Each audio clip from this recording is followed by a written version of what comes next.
Halo, shalom, selamat pagi sobat terkasih dimanapun Anda berada. Senang sekali bisa menjumpai Anda kembali di kesempatan kali ini hari Jumat 20 September 2024 gitu kan. Dimana lagi kalau bukan di acara Prognosa, program ngobrol santai bersama Rumah Sakit Panti Waluyo. Dan sudah hadir di studio pastinya narasumber kita. Kita sapa dulu ada Kak Rika A S Farm APT. Nah, A-nya siapa nih Kak Rika? Agustia ya. Oke, pasti lahirnya bulan Agustus ya. Ya benar. Iya kan? Gimana kabarnya hari ini Kak Rika? Amin, puji Tuhan, terima kasih. Selamat pagi. Iya, Kak Rika ini adalah apoteker di Rumah Sakit Panti Waluyo ya. Oke, kenapa kita hadirkan apoteker nih? Karena kali ini kita mau ngobrolin mengenai aturan minum obat, gitu kan, teruntuk penyakit jantung gitu. Jadi nanti akan diinformasikan terkait aturan minum obatnya untuk Anda yang memiliki riwayat penyakit jantung gitu ya Kak ya, supaya tepat gitu kan. Nah, mungkin bisa diinformasikan dulu nih untuk openingnya nih untuk sobat terkasih yang lagi dengerin dan juga sobat sehat Panti Waluyo nih. Kak Rika silahkan. Terima kasih Kakak Inov ya. Saya apoteker Rika dari Panti Waluyo, ingin mengajak bersama kita untuk mengenal tentang cara minum obat jantung ya Kak ya. Jadi terlebih dulu itu jantung itu kan adalah organ yang vital ya Kak ya, yang sangat berfungsi untuk memompa darah ke seluruh tubuh. Jadi jika jantung kita bermasalah, maka peredaran darah dalam tubuh kita juga akan terganggu. Kemudian kalau ada tanpa pertolongan medis yang sesuai, itu bisa menyebabkan bahkan bisa mengancam jiwa dan kematian gitu.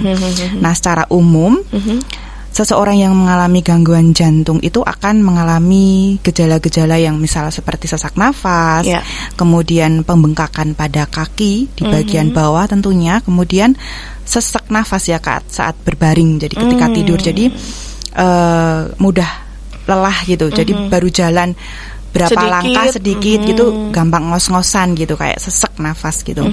Nah, untuk mengendalikan kondisi ini awalnya kita perlu harus memeriksakan diri ke dokter ya, ke dokter spesialis jantung gitu. Kita harus tahu kenapa ini dengan jantung kita gitu. Kemudian ketika dokter sudah meresepkan obat-obat jantung, maka kita harus mengkonsumsinya obat tersebut secara rutin, seperti itu, secara rutin dan teratur. Itu sih pertama kuncinya cara minum obat jantung itu, poinnya adalah secara rutin dan teratur. Karena dokter memberikan obat ini tuh tujuannya supaya meningkatkan fungsi jantung kita dan dapat mencegah komplikasi yang bisa terjadi gitu. Karena kan kalau kita sakit jantung gitu, ada gangguan jantung gitu, nanti akan mudah terkena komplikasi penyakit yang lain begitu. Jadi irama jantungnya akan terganggu, nanti bisa terkena stroke, bahkan juga bisa terkena gangguan fungsi ginjal. Seperti itu Kakak untuk secara umum kita mengetahui supaya kita lebih hati-hati terhadap organ vital kita. Betul. Oke, jadi memang harus benar-benar teratur dan minumnya itu sampai tuntas gitu ya. Karena untuk mencegah komplikasi-komplikasi yang lain yang akan terjadi. Oke, and then selanjutnya ternyata ada beberapa macam tipe sakit jantung gitu ya Kak ya. Ada apa aja sih? Sebelum ke situ ya, kita sebelumnya itu kita juga harus menghindari obat-obatan secara bebas ya Kak ya. Jadi penyakit jantung itu kan bermacam-macam ya, tapi nanti kita akan bahas yang secara umum aja yang ada di lingkungan kita gitu. Tapi obat-obatan yang harus kita konsumsi itu juga harus berdasarkan resep dokter gitu. Tidak boleh mengkonsumsi secara bebas, kemudian tidak boleh menurunkan dosisnya secara sendiri atau mandiri, atau tidak boleh meningkatkan. Jadi kalau merasa aku nyeri sekali, aku tambahkan dosisnya, atau aku udah merasa enakan, aku kurangin dosisnya, itu jangan ya, itu karena sangat berbahaya seperti itu. Terus kemudian dukungan kita dari keluarga itu juga sangat penting, terlebih untuk para lansia seperti itu. Karena kan kadang lansia itu mudah lupa ya, kadang mudah lupa, atau aku udah enakan, aku nggak mau minum obat, aku udah sehat gitu. Jadi alangkah pentingnya kita keluarga itu seperti kayak membantu untuk mengingatkan dengan bisa kita siapkan kotak obat gitu. Kita kalau di rumah sakit itu apoteker itu nyiapin obat minum itu dengan warna itu yang berbeda Kak. Maksudnya pagi, siang, sore. Jadi supaya ketika yang warna ini belum aku minum berarti pagi ini belum aku minum gitu. Siang ini juga belum. Jadi ketahuan dukungan keluarga itu juga sangat penting gitu. Nah, penyakitnya itu tadi jadi ada penyakit jantung koroner ya, itu di mana arteri jantung itu tidak dapat mengalirkan cukup darah yang kayak akan oksigen ke jantung. Jadi seperti alirannya itu berkurang. Kan ketika oksigen masuk ke dalam jantung kita berkurang, maka akan terjadi beberapa penyakit jantung itu. Jadi ada jantung koroner yang kemudian bisa menyebabkan nyeri dada, yang itu angina pectoris, itu juga termasuk salah satu kategori penyakit jantung. Begitu. Nah, obat-obatnya ini sebenarnya kalau obat orang-orang yang kena sakit jantung itu, obat jantungnya itu ada satu obat yang namanya isosorbit dinitrat. Itu yang kalau saya secara pribadi itu kadang ngobrol sama orang yang sudah pernah kena serangan itu dibawa kemana-mana saja gitu. Jadi kenapa? Karena kalau terjadi serangan sewaktu-waktu, penggunaan itu bisa secara cepat di bawah lidah. Langsung ditaruh di bawah lidah itu. Kalau itu harus dengan resep dokter apa enggak? Kalau bagusnya dengan resep dokter. Jadi tetap harus sesuai anjuran dokter. Jadi ketika sudah rutin, karena orang dengan gangguan jantung itu kan pasti dia kontrolnya itu rutin ya, setiap sebulan sekali begitu atau seminggu sekali, dengan obat-obatan juga rutin. Nah, obat-obatannya ini juga kadang orang yang dengan gangguan jantung itu juga punya penyakit penyerta gitu. Misal dengan dia diabetes atau dia dengan hipertensi gitu. Dan obat-obatnya ini yang sudah rutin diresepkan dokter, baik dengan obat tensi, obat gulanya itu juga harus diminum. Jadi diminum secara bersamaan seperti itu. Jadi obat diabetes juga harus diminum, obat hipertensi juga harus diminum, obat jantungnya sendiri, misal katakanlah sudah dapat isosorbit dinitrat dari dokter, itu juga harus rutin diminum seperti itu. Kemudian obat antiplatelet itu adalah obat untuk mengalirkan aliran darahnya itu supaya lancar. Jadi aliran darahnya lancar sehingga kan oksigen yang masuk ke dalam jantung itu juga lancar. Itu juga harus diminum rutin. Jadi dokter memang sudah memberikan obat-obat yang sesuai sama ini keluhan dari pasien. Maka kenapa kalau pasien yang datang ke dokter itu harus disampaikan secara lengkap ya. Jadi saya sedang hamil dokter gitu, saya sedang kena infeksi ini dokter, saya sedang kena diabetes dokter, saya sedang hipertensi dokter. Jadi ketika itu dokter jantung akan memberikan obat yang sesuai dengan penyakit penyertanya tersebut. Jadi gitu, biar tepat ya untuk pengobatannya ya. Dan memang kalau ini ya, kita membeli obat bebas tanpa resep dokter itu memang ini ya, tidak dianjurkan. Sangat ya. Tidak dianjurkan. Kak Rika ya. Jadi memang lebih aman itu semua sesuai dengan resep dokter karena pastinya sudah dengan ahlinya gitu kan. And then selain jantung koroner Kak, ada apa lagi? Tadi ada angina pectoris ya. Angina pectoris itu adalah nyeri dada akibat jantung koroner tadi. Jadi ketika tidak ada oksigen yang masuk ke dalam jantung, maka jantung kita akan nyeri. Nah, itu ada gejalanya, itu misal kayak sesak nafas, mudah lelah, pusing gitu. Jika baru pertama kali mengalami nyeri dada, maka tidak akan terasa nyaman ya. Jadi harus segera dikonsultasikan kepada dokter karena keluhan nyeri dada tersebut bisa mengarah ke kondisi yang lebih parah lagi seperti itu. Terus kemudian ada kondisi yang juga penyumbatan. Jadi tadi kan ada dikatakan aliran darah oksigen tidak masuk ke dalam jantung karena tidak lancar gitu, dan kemudian ada yang namanya enstemi dan stemi, atau ini adalah kondisi yang berbahaya. Jadi ada penyumbatan, istilahnya ini enstemi ya kalau di medisnya gitu. Jadi ada penyumbatan di pembuluh darah. Nah, penyumbatan ini juga membuat jantung bisa menjadi kekurangan oksigen seperti itu. Jadi memang beberapa kondisi itu juga pengobatannya pun berbeda gitu ya. Jadi jangan self diagnose juga gitu kan. Jadi lebih amannya memang kita datang ke dokter. Haha, terkait tema kita hari ini aturan minum obat penyakit jantung. Tadi udah dijelasin sedikit penyakit jantungnya ada apa aja kayak gitu kan. Dan masih ada lagi ya. Nanti yang dijelaskan. Lalu untuk orang dengan yang menderita penyakit jantung nih Kak, apakah ada obat-obat yang tidak boleh dikonsumsi sih kayak gitu? Mungkin bisa diinformasikan. Oke. Terima kasih. Tadi ya kita membahas kilas tentang penyakit jantung koroner, kemudian angina pectoris begitu, bahwa jantung tidak mendapatkan aliran secara sempurna ya, oksigen, terlebih aliran oksigen secara sempurna ke jantung, sehingga merasakan ada nyeri dada. Kemudian ada penyumbatan. Nah, penyumbatan itu sendiri juga ada yang penyumbatan sebagian, ada juga yang penyumbatan secara total. Nah, ini penyumbatan yang secara total itu yang harus sangat diwaspadai seperti itu.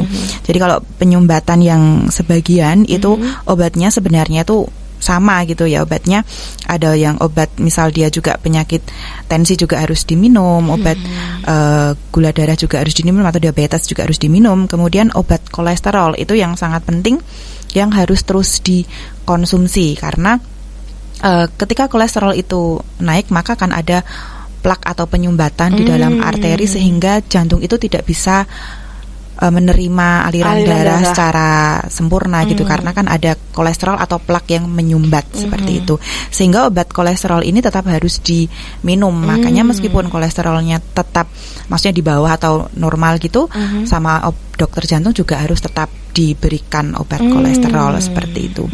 Kemudian juga ada obat untuk pencahar atau obat untuk melancarkan buang air besar. Itu juga untuk kasus-kasus beberapa pasien itu dokter juga meresepkan obat tersebut supaya. Tapi karena ini ya, aku pernah baca juga.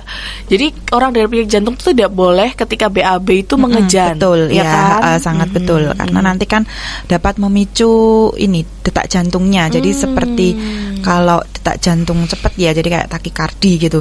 Karena nanti kalau bisa takikardi gitu atau detak jantungnya cepat kan bisa memacu ini jantung kita bekerjanya tidak secara sempurna lagi seperti itu. Makanya dikasih obat untuk melancarkan buang air besarnya supaya ketika pas buang air besar juga bisa tanpa perlu usaha seperti itu. Lancar gitu ya.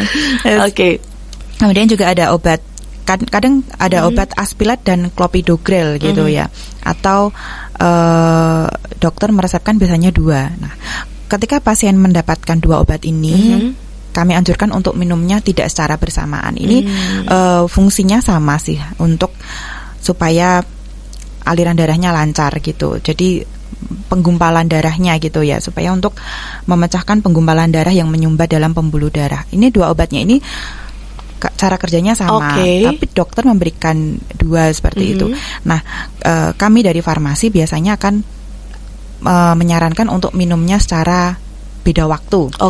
Misal Aspilat itu nanti pagi atau siang sesudah makan, Clopidogrelnya bisa malam gitu. Jadi tidak diminum secara bersamaan. Tapi karena fungsinya sama, tapi kenapa diberikan dua-duanya, Kak? Karena dia memiliki mekanisme yang berbeda. Jadi karena tapi kadang juga ada yang satu saja gitu. Makanya itu tadi dari dokter dia akan menilai atau melihat kondisi jantung kita. Jadi dokter akan tahu, oh ini butuh obat antikoagulan yang 1 aja atau 2 gitu. Nanti dari hasil laborat gitu dokter akan melihat atau memeriksanya seperti itu.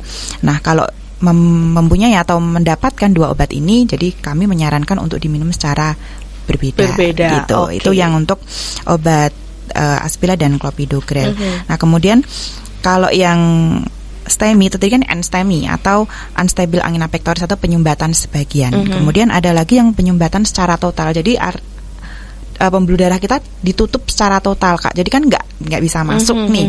Nah, kalau seperti ini sangat sekali nyeri dan sesek gitu ya.